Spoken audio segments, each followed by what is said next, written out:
Bonjour tout le monde et bienvenue sur cette nouvelle chaîne YouTube qui s'appelle Sur la route du monde. Le concept est simple, on va parler de pays, de villes ou tout simplement de lieux à visiter, tout ça pour vous ayez un maximum d'informations en un minimum de temps, puisque les vidéos dureront à peu près 5 minutes grand maximum. Vous avez dû voir dans le titre, la première vidéo traitera de l'Égypte. Sur la route du monde, épisode 1, l'embarquement, c'est tout de suite.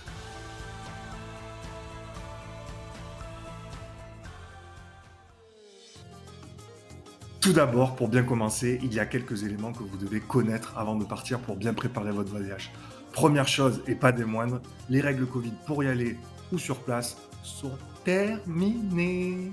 Vous devez aussi avoir un visa pour voyager en Égypte, ça coûte à peu près 25 euros. Et bonne nouvelle, vous pouvez le faire en ligne. Je vous mets le lien dans la description. Vous allez voir, l'ergonomie n'est pas tip top. Vous pouvez aussi le faire en arrivant à l'aéroport et le visa apposé sur le passeport est vraiment très cool, mais il se peut qu'il y ait de l'attente. La monnaie sur place, c'est la livre égyptienne et une livre égyptienne égale à peu près 3 centimes d'euros, donc attendez-vous à avoir des énormes liasses de billets en votre possession. Pour vous donner une idée du niveau de vie sur place, je me base sur l'indice Big Mac qui est connu dans le monde entier. Donc pour que vous sachiez, là-bas, un Big Mac coûte environ 2 euros et un menu Maxi Best Of 3 euros, ce qui montre que le pays est vraiment pas cher du tout. Pour le prix des billets, on sera environ entre 3 et 400 euros au départ de Paris, ça reste assez stable toute l'année.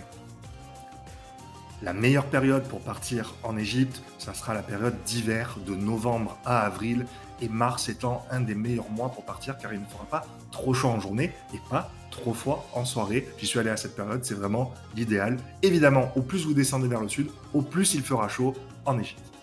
N'oubliez pas que l'Égypte est un pays musulman et qu'il faut donc respecter ses us et coutumes, notamment la consommation d'alcool sur place. Une autre coutume locale, c'est le fait de négocier, notamment dans le souk. Pour certains, ça peut être oppressant, mais au final, on s'y habitue et ça peut devenir un jeu. Si vous ne négociez pas, les Égyptiens peuvent se vexer parfois. Rentrons maintenant dans le vif du sujet en parlant notamment du Caire. Au Caire, ou plus précisément à Gizeh, il y a encore la seule merveille du monde qui a réussi à traverser les âges. Elle date de 2650 ans avant Jésus-Christ et c'est évidemment la pyramide de Khéops, mais aussi les autres pyramides qui l'accompagnent. C'est environ 5 euros l'entrée sur le site de Gizeh. Il y a du monde au pied des pyramides, mais le site est tellement grand que vous ne serez pas collé aux autres touristes. Vous pouvez aussi, en payant un supplément, rentrer dans la pyramide, mais c'est vrai qu'il y a de l'attente. Vous pouvez aussi aller au musée du Caire qui a des collections absolument sublimes. C'est environ 6 euros l'entrée et vous pourrez voir notamment des momies ou encore le mythique masque de Toutankhamon. Pendant que je tourne cette vidéo, sachez qu'un nouveau musée du Caire est en construction et devrait bientôt ouvrir.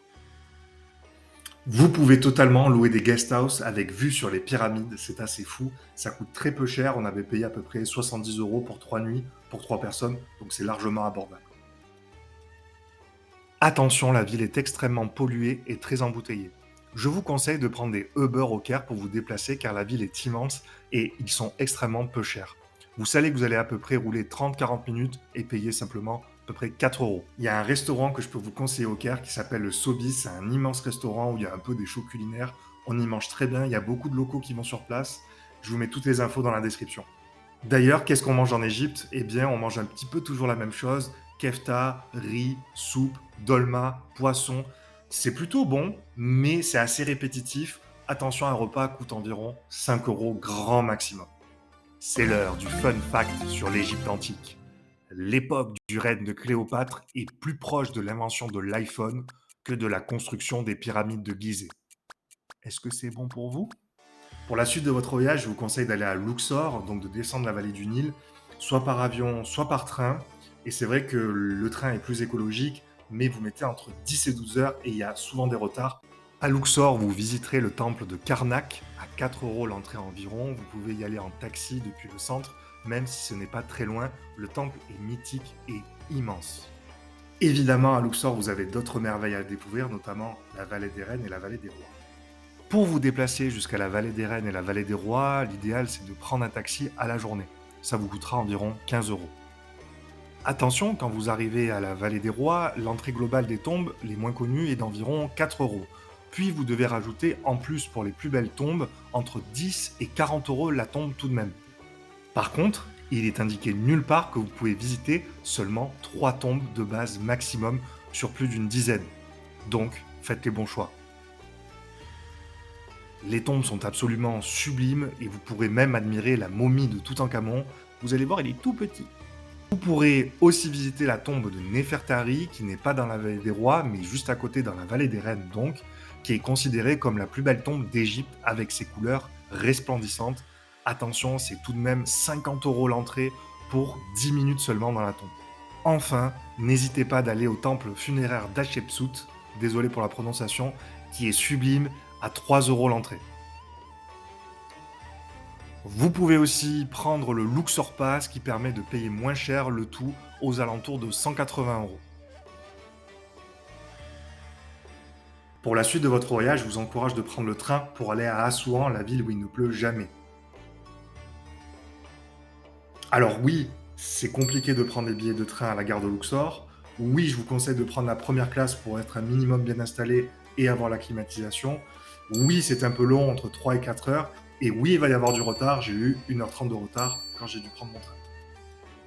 À Assouan, il y a une certaine douceur de vivre. Vous pourrez vous baigner par exemple dans le Nil, vous pourrez naviguer sur une feloupe. Vous savez, c'est les bateaux que l'on voit souvent dans les représentations égyptiennes. Vous pourrez visiter des villages nubiens, loger sur l'île Éléphantine. Attention, c'est quand même assez pauvre.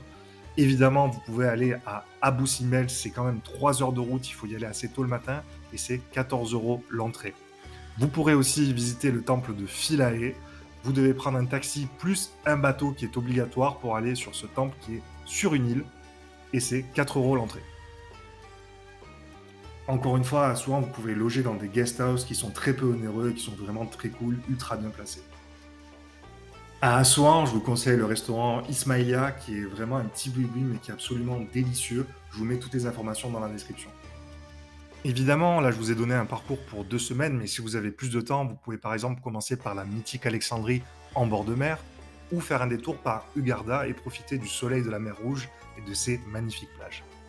Attention, il y a de nombreuses arnaques en Égypte, donc n'oubliez pas que rien n'est gratuit, on vous demandera toujours de payer. Aussi, quand vous irez dans le souk, n'hésitez pas à négocier longuement avec les vendeurs. Vous pouvez vraiment faire fondre les prix. C'est un peu le but du jeu là-bas finalement. Quand vous allez aller au restaurant ou vous allez acheter des souvenirs, regardez bien la note parce qu'il n'est pas rare qu'il y ait des surfacturations de temps en temps. Enfin, pour finir, si vous aviez pour projet de louer une voiture pour vous déplacer en Égypte, la seule chose que j'ai envie de vous dire, c'est un grand non. En effet, en Égypte, c'est un sport national, la conduite c'est très compliqué, donc déjà prendre des taxis, des Uber, c'est déjà pas facile, donc je vous déconseille fortement de louer une voiture sur place. Pour finir cette vidéo, je dirais que l'Égypte est un pays formidable avec un patrimoine exceptionnel. C'est vrai que parfois il y a quelques petites choses qui peuvent nous agacer, et c'est vrai que c'est un petit peu sale, mais le dépaysement est total et le saut dans l'histoire est magique. Voilà, c'était ma première vidéo. N'hésitez pas à me mettre en commentaire des axes d'amélioration ou des destinations potentielles que vous voulez que je traite de cette manière-là. N'hésitez pas aussi à vous abonner pour plus de contenu, ça va arriver au fur et à mesure. Merci à tous et je vous dis à très vite. On se retrouve sur le tarmac tout le monde.